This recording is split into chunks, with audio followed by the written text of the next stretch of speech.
Guardians, it's the one and only big bad bald bearded bugger himself, Brogues here, back with your daily dose of Destiny dependent dialogue. In today's episode we are looking at the winning gun in the faction rally. Now as you log in today you'll no doubt notice that New Monarchy have won the faction rally, meaning that the winning weapon is their Loquitor IV auto rifle. So let's take a closer look at the stats of this weapon. Now this is high impact frame, slow fire and high damage, and this weapon is more accurate when stationary and aiming down sights. So let's look at those sights. GA post sight, that's agile post sights short zoom. SD thermal, hacker thermal imaging scope medium zoom, and LC ranged, hacker marksman scope. So definitely the first scope, the GA post is what you want to go with. So let's see, you've got ricochet rounds.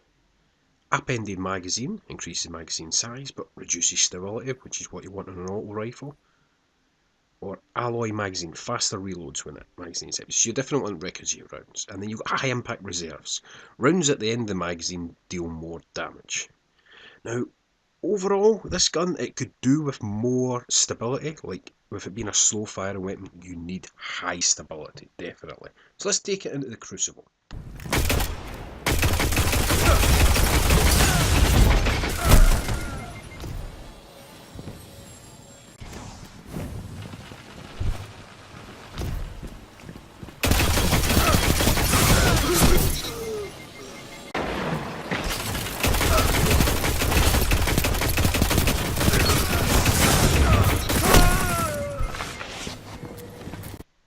Now, that didn't go very well now, did it? What's pretty obvious as soon as you start using this gun is it has horrific recoil. Not only that, but the recoil is not uniform. It will start going one direction, then pull to the other, meaning that if you're already trying to compensate by pulling into the target, it will then push you past. And this happens time and time again. So I actually thought I'd go down to the EDZ and see how bad this recoil pattern was by shooting a wall. Now this is the first test fire. As you see, the second round is pretty much directly above the first, but from there it takes a hard pitch left for next 5-6 rounds, then it starts climbing yet again. Now if that was just a straight like diagonal line, that would be kind of like reasonable, but for it to go up, left, then up again, it's really hard to like try to get over that. So I thought I'd give it another try. Now this is the second test fire. As you can see, it's a pretty good straight line directly up. That's the perfect recoil pattern you want to see on an auto rifle, because it's really easy to compensate by just leaning over the top, and you can get your guaranteed body shots and a headshot. So with that being the second result, I gave it a third try. Now this is the third try shooting this wall, and what you'll see is we'll have a nice steady climb, then it kicks right really hard. So this has no uniform recoil pattern, this gun. Every time you're firing this gun, it's like firing a totally different gun. You don't know whether it's going to kick left, kick right, climb, or do any number of those things at the same time. This is what makes it so difficult to use.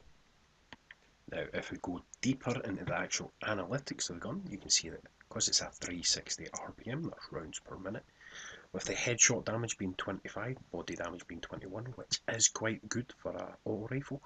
But you can actually see, because it's only firing 6 rounds a second, the DPS is 126 plus.